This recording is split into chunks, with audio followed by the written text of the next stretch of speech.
Alors bonjour, donc leçon très importante aujourd'hui puisque enfin on va voir en quoi les équations de Maxwell permettent, autorisent la propagation d'ondes dans le vide notamment. Et c'est un cas qui est très important puisque en première approximation on peut considérer que les gaz finalement se comportent un petit peu comme le vide. Et donc on va voir ici avec ce cas simplifié du vide.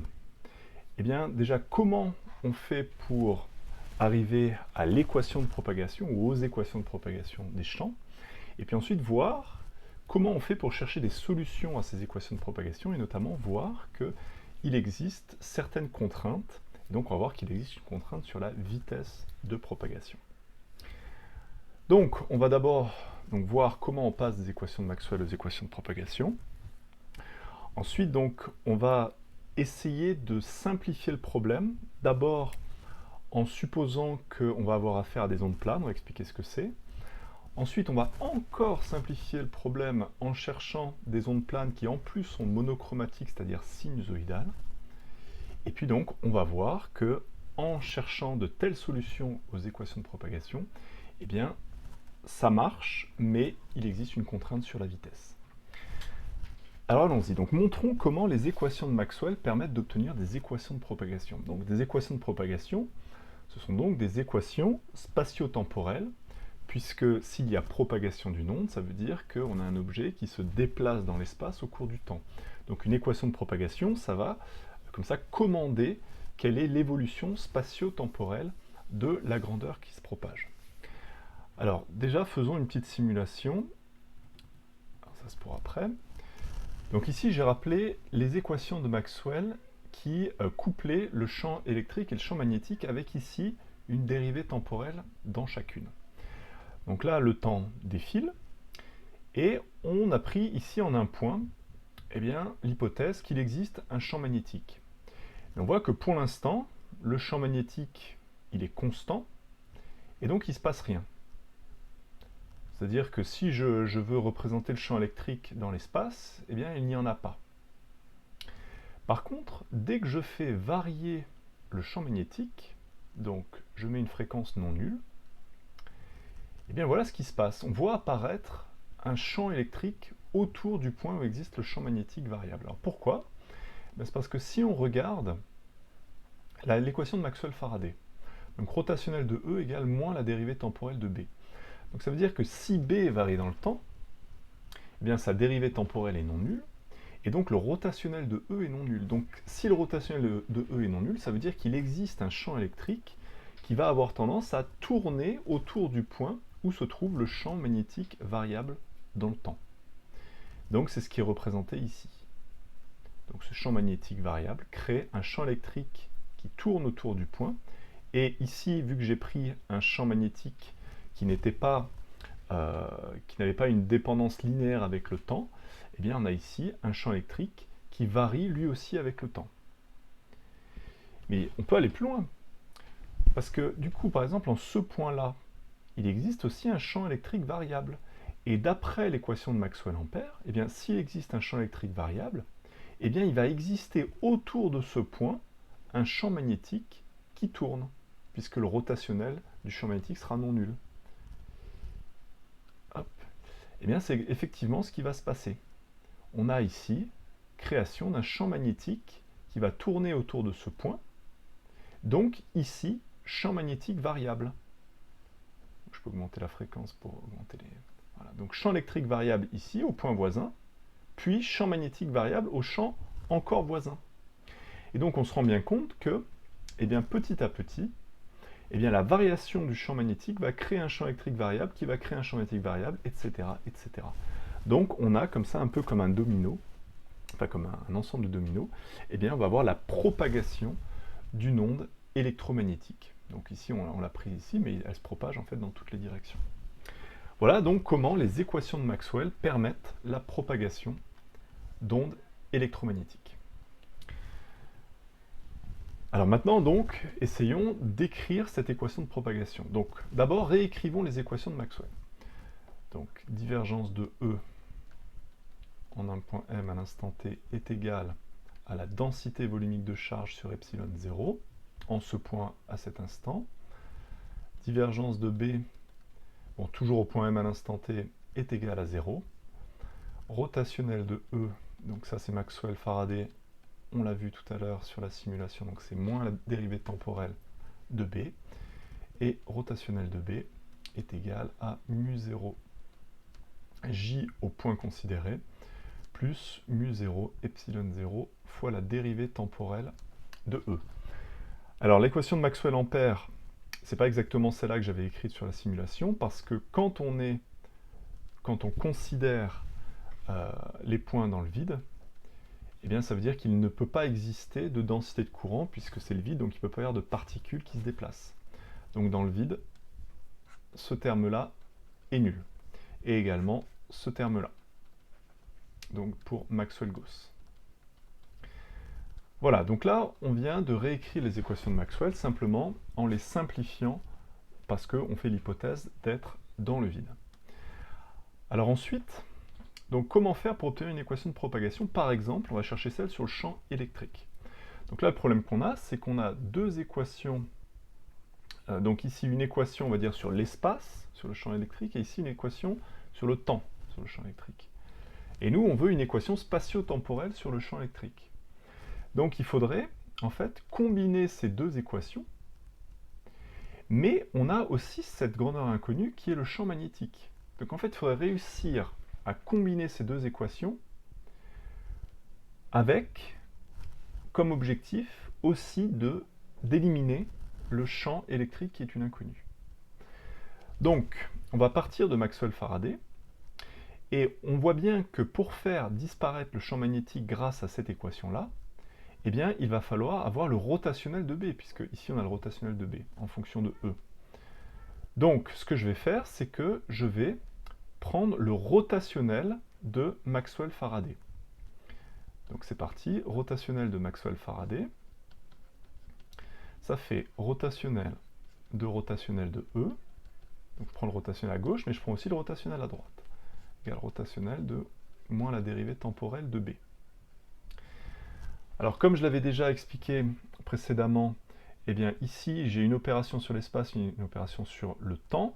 Temps et espace sont totalement séparés en mécanique classique.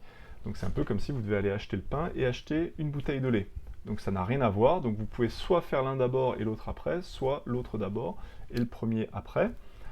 Quel que soit l'ordre, au bout du compte, vous aurez une bouteille de lait et une baguette. Donc ça ne change rien. Donc ici, on va pouvoir changer, intervertir ces deux opérations. Donc moins la dérivée temporelle du rotationnel de B. Du coup, ensuite, je remplace rotationnel de B grâce à Maxwell-Ampère. Il nous reste moins la dérivée temporelle de rotationnel de B, c'est-à-dire de mu0 epsilon 0 d de E sur dt. Voilà donc pour le terme de droite. Le terme de gauche, bien ici, c'est juste une propriété du rotationnel. Donc quand je fais le rotationnel du rotationnel, vous trouvez ça dans votre formulaire, eh bien ça donne le gradient de la divergence, donc du champ, ici E, moins le Laplacien de E. Voilà, donc rotationnel de rotationnel, ça fait gradient de divergence moins Laplacien. Alors ensuite, je vais encore un petit peu avancer. Donc grâce à Maxwell-Gauss cette fois-ci, je sais que la divergence de E vaut 0 dans le vide. Donc gradient de divergence de E, ça fait gradient de 0, et donc le gradient de quelque chose de constant, et notamment 0, c'est 0. Donc ce premier terme vaut 0, le Laplacien de E, on le laisse. Et puis ici, eh bien, mu0 epsilon 0 sont des constantes fondamentales, donc on peut les sortir de la dérivée, les mettre en facteur, et donc on obtient moins mu0 epsilon 0 fois la dérivée temporelle seconde de E. Et voilà, on obtient donc une équation spatio-temporelle sur le champ électrique, et c'est donc ça l'équation de propagation. Alors en général, on met les deux termes ensemble, et donc, ah oui mince, pardon, donc je n'ai pas écrit au bon endroit, bon c'est pas grave. Et donc quand on fait passer le terme de droite à gauche, eh bien on obtient Laplacien de E moins mu0 epsilon 0 fois la dérivée seconde temporelle de E est égal à 0. Et si vous faites la même chose pour le champ magnétique, donc vous faites rotationnel de Maxwell Ampère, cette fois-ci dans le vide, même type de simplification, on arrive à la même équation de propagation. Et donc c'est logique puisque eh bien, ce qui se propage, c'est pas juste E ou juste B, c'est le champ électromagnétique, donc c'est et E et B qui se propagent. Donc c'est logique que, vu que c'est un ensemble qui se propage, eh bien, chacun des termes eh bien, suit la même loi de propagation, la même équation de propagation. Voilà donc la première étape qui est finie. Donc voilà donc l'équation que doivent vérifier les champs dans le vide. Alors ensuite donc, maintenant qu'on a les équations, eh bien, on va chercher à les résoudre. On va chercher quels sont les champs qui peuvent se propager dans le vide. Et donc pour ça, on va d'abord faire une première simplification. Donc on va supposer ici que les ondes sont forcément planes. Alors qu'est-ce que ce sont que des ondes planes? Alors je vous propose de regarder une petite vidéo. Vous allez voir, c'est une expérience assez évoluée. Alors, donc on a ici donc, des ondes, qui sont ici donc, des ondes mécaniques. Donc ce qu'on voit, c'est que ici la source, c'est donc la perturbation qui est engendrée par le petit poisson qu'on plonge et qu'on sort de l'eau. Donc ce petit poisson n'a pas de forme particulière, et donc on voit qu'ici les ondes n'ont pas des formes particulières. Donc ça a l'air très très compliqué. Et notamment ici on voit que, eh bien, si on appelle Z cette direction-là, eh bien si vous prenez un point ici par exemple, qui appartient à ce front d'onde, et si vous prenez un point qui est plus haut, eh bien vous voyez que vous n'êtes plus sur le même front d'onde. Donc, vous n'avez pas ici ce qu'on appelle des ondes planes, parce que des ondes planes, ça va être des ondes dont les fronts sont des plans. Donc on voit qu'ici on a des fronts qui sont plus ou moins des espèces d'ellipses. Bon, donc c'est compliqué, donc il n'y a pas de front, on va dire, particulier. Maintenant, si on refait la même expérience, mais au lieu de faire la perturbation proche, on la fait beaucoup plus loin, donc à l'autre bout de la baignoire. Bon, là, j'avance un petit peu parce que l'assistante à l'éclairage n'était pas au top. Donc là, ça devrait être mieux. Voilà, là, on voit. Et donc là, on devine un petit peu, c'est mieux quand ça passe. Ici, on voit que les ondes, là, par contre, eh bien, elles présentent des fronts qui sont quasiment des plans. Regardez. Alors, en réalité, ce sont plutôt des grands cercles ou des grandes ellipses. Mais du coup, si on regarde uniquement une zone relativement petite, eh bien, on peut considérer que ce sont des bouts de plans. Donc ici, des bouts de segments. Alors refaisons ça avec une simulation, que ça va être un petit peu plus propre. Voilà, donc supposons qu'ici, on fasse tomber une goutte d'eau, par exemple, au point A. Et du coup, ici, au lieu de rester fixé autour de A et de regarder l'onde qui se propage, ce qu'on va faire, c'est qu'on va imaginer qu'on fait du surf, donc on est au point M, et donc on va suivre l'onde. Donc oula, pardon. Donc on est sur le surf et on suit l'onde. Et du coup, on regarde l'évolution de la vague. Eh bien, on voit que la vague, du coup, plus on s'éloigne de la source, eh bien, plus la vague qui au début était un cercle, eh bien, va ressembler ici à un bout de segment. Et limite, quand on s'éloigne vraiment énormément, eh bien, on a l'impression que partout, eh bien, la vague est un segment. Donc, qu'est-ce que ça veut dire? Ça veut dire que, eh bien, ici, si vous prenez deux points différents qui sont perpendiculaires à la direction de la source, donc la direction AM, eh bien, en ce point M' et en ce point M, eh bien, vous êtes sur le même front d'onde, et donc on a un front d'onde qui est un plan en 3 dimensions. Donc en fait, on passe ici d'une onde qui est clairement sphérique, enfin ici circulaire à 2 dimensions, à une onde qu'on va pouvoir qualifier de plane, parce que le front d'onde est plan. Alors qu'est-ce que ça nous simplifie, ça, de passer de quelque chose de circulaire à quelque chose qui est plan? Ou dans la vidéo précédente, à quelque chose d'un peu ellipsoïdal, à quelque chose qui est plan. On va voir que ça va nous simplifier énormément la résolution des équations de propagation.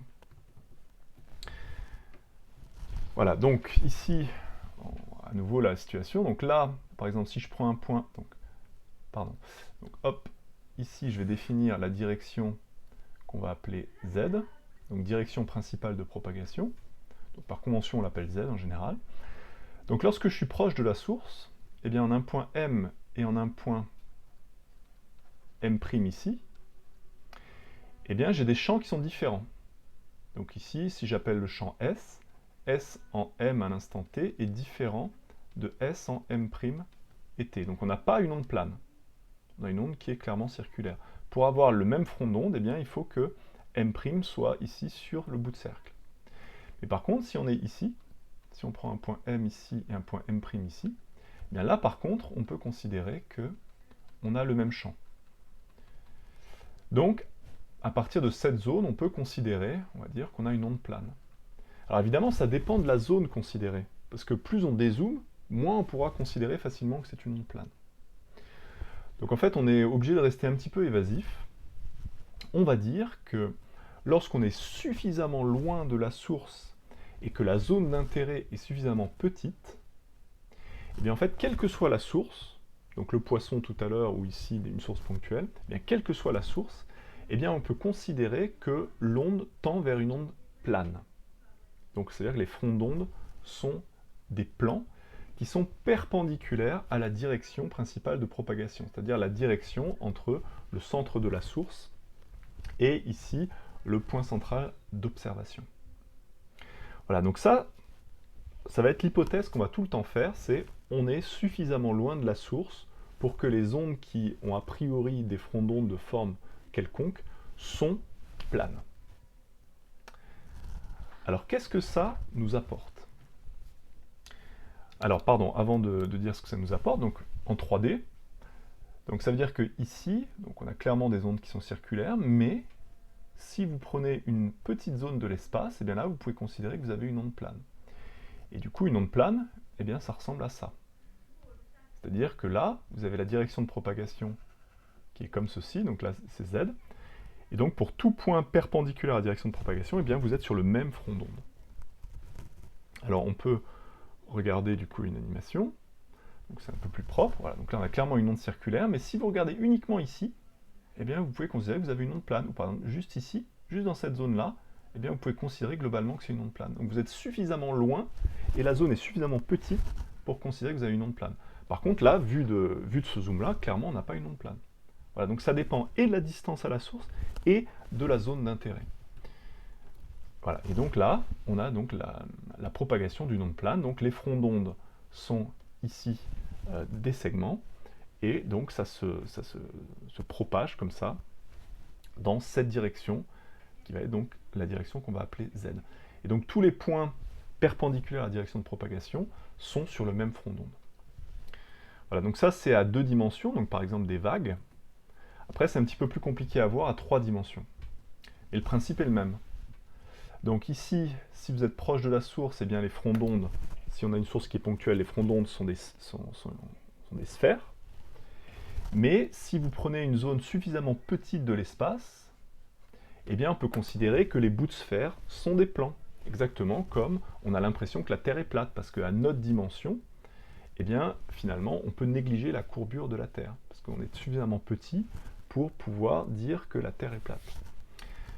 Voilà, et donc si on peut considérer qu'on a une onde plane, et bien ici, c'est-à-dire que ce qui va se propager, ça va être des fronts d'onde qui sont plans, et donc ce que ça veut dire ici, alors c'est assez compliqué de voir en 3D, je ne suis pas capable de faire des belles animations 3D. Donc en fait là l'idée c'est que vous avez les champs uniquement sur l'axe, mais ici donc vous avez des plans, et donc si l'onde est plane, ça veut dire qu'en chaque point du plan, vous avez la même valeur des champs. Donc par exemple ici, vu que sur ce plan, la gris clair, le champ bleu est vers le bas, bah, ça veut dire que là, en tout point, eh bien, le champ est le même, en tout point donc de ce plan. Tac. Alors que pour ce plan-là, enfin si, pardon, c'est le même, par contre pour le plan gris foncé, enfin l'autre plan là, on a plutôt des champs qui sont partout comme ça. Voilà. Donc en tout point du plan, vous avez le même champ, c'est ça ce qu'on appelle donc des ondes planes, et là donc c'est en 3D. Donc, on arrive à l'avantage d'utiliser des ondes planes. Donc, l'avantage, comme on a dit, c'est que en 2 points qui ont même z et des x ou des y différents, par exemple ici, donc pour le plan ici gris clair, on a un même z, et par contre des x et des y différents, et bien donc le champ est le même. C'est ça une onde plane, c'est que tous les champs sont les mêmes dans un plan perpendiculaire à la direction de propagation. Du coup, mathématiquement, ça veut dire que quand j'écris qu'un champ dépend et du point M et de l'instant T, et bien désormais, on va pouvoir écrire, si on est dans la situation où on a une onde plane, eh bien on va pouvoir écrire que ce champ eh bien, ne dépend que de la variable correspondant à la direction principale de propagation, c'est-à-dire la direction entre la source et le point central de la zone d'observation. Voilà. Donc ça veut dire que, en fait, S, le champ, alors ça peut être une composante du champ électrique, une composante du champ magnétique, une composante du potentiel vecteur, enfin ça peut être n'importe quoi, eh bien ça ne dépend pas des trois coordonnées du point M.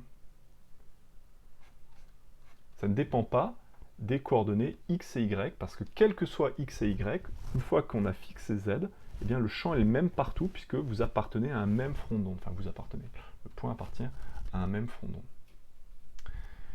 Voilà, donc en fait, le fait de se placer loin de la source, suffisamment loin de la source, dans une zone suffisamment restreinte, eh bien ça permet de diminuer le nombre de variables spatiales.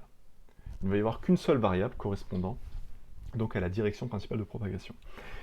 Du coup, dans nos équations de propagation, eh bien l'opération spatiale, c'est l'opération Laplacien. Eh bien, quel que soit le champ, que ce soit le champ électrique ou le champ magnétique, eh bien le Laplacien d'une des composantes de ce champ, qui normalement est la somme des dérivées secondes spatiales,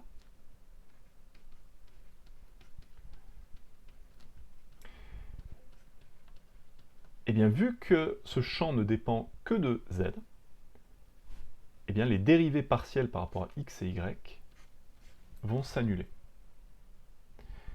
Voilà. Et donc, pour tous les champs, que ce soit encore une fois champ électrique, magnétique, potentiel vecteur, potentiel scalaire, eh bien, dans les calculs d'opérateurs qui agissent sur l'espace, eh bien, il ne restera que les dérivées par rapport à z, et plus les dérivées par rapport à x, y. Donc dans l'équation de propagation, eh bien, il ne va rester que la dérivée seconde par rapport à z. Voilà, donc ça a l'air peu comme simplification, mais en fait elle est vraiment énorme. Donc on passe d'un problème avec 3 variables spatiales à une seule variable spatiale. Voilà, donc je m'arrête là pour cette première vidéo. Ensuite, donc, on va continuer à simplifier la solution.